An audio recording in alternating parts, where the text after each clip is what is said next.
Hello everyone, welcome to स्किनस्पायर्ड, जहां हम unbiased and authentic information directly skin specialist doctor से आप तक लेके आते हैं। आज हम इस वीडियो में समझेंगे dark circles, puffy eyes and under I problems के बारे में, ये क्यों होते हैं एंड लाइफस्टाइल में ऐसी क्या चीज़ें हम करते हैं जिसकी वजह से ये सारी प्रॉब्लम्स होती हैं।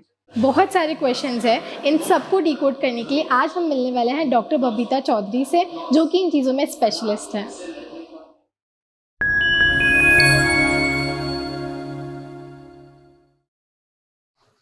Hello, ma'am.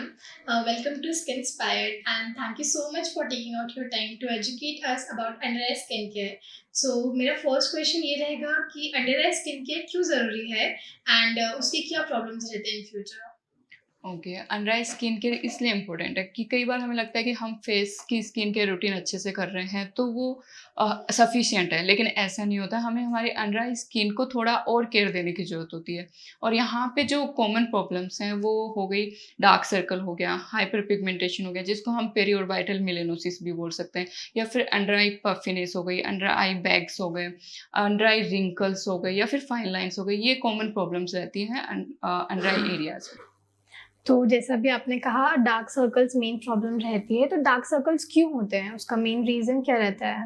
डार्क सर्कल होने के बहुत सारे कारण हैं, जैसे कि पहला हो गया शैडोइंग। इसमें क्या होता है कि या तो जो टीयर ट्रफ है वो डीप होता है, या फिर डीप सीटेड आईज होती हैं। बेसिकली स्ट्रक्चर ऐसी होती है कि हाइपर पिगमेंटेशन लगता है वो आंखों के नीचे। दूसरा ये हो गया कि अंडर आई जो स्किन है वो पतली हो। तीसरा हाइपर पिगमेंटेशन भी होता है, जैसे कि जेनेटिक हो गया, मम्मी पापा भाई बहन सबको कालापन है, एक ये रीज़न भी हो सकता है। या फिर दूसरा एलर्जिक कंडीशंस हो, जैसे कि एलर्जिक राइनाइटिस हो गया, या फिर पोस्ट इन्फ्लामेटरी हाइपर पिगमेंटेशन हो।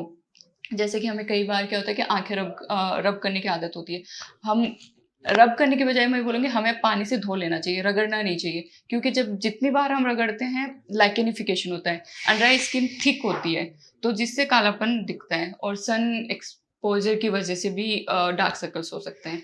अब कुछ अदर फैक्टर्स हैं, जैसे कि लाइफ़स्टाइल फैक्टर हो गया, या फिर लैक ऑफ स्लीप हो गया कि हम ढंग से सो नहीं पा रहे, थकावट हो गई, फटीग हो गया, एनीमिया हो गया, या फिर स्मोकिंग हैबिट्स हो, अल्कोहल हैबिट्स हो, कुछ न्यूट्रिशन की डेफिशिएंसी हो गई हो, विटामिन की डेफिशिएंसी हो गई, या फिर हमारा स्क्रीनिंग टाइम ज़्यादा हो, जैसे कि टीवी, मोबाइल, लैपटॉप, इन पे हम ज़्यादा काम करते हैं।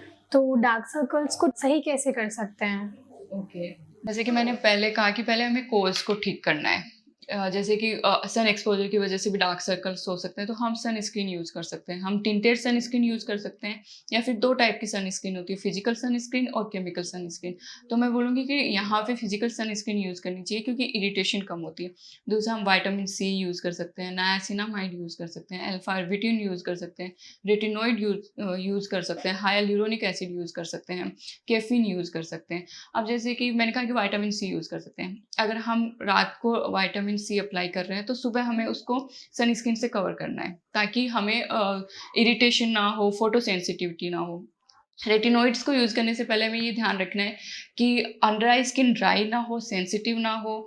और कई बार यूज़ करने के बाद हमें रियलाइज़ होता है कि हमें सूट नहीं हो रहा, तो उस कंडीशन में हम ये कर सकते हैं कि पहले हम अंडर आई एरिया को मॉइस्चराइज़ करें, और फिर हम सीरम या फिर आई क्रीम जो भी यूज़ कर रहे हैं रेटिनॉइड फॉर्म में, वो लगा सकते हैं। और जैसे मैंने कहा, कैफ़ीन भी यूज़ कर सकते हैं। कैफ़ीन एक्चुअली क्या होता है कि वेसोकॉन्स्ट्रिक्शन और वेसोडायलेटर दोनों का काम करता है। तो ये जो अंडर आई बैग्स होते हैं, पफिनेस होती है, इसको कम करने में बहुत हेल्पफुल है। ऑल्दो कैफ़ीन टेम्परेरी काम करता है, बट या it is useful in dark circles.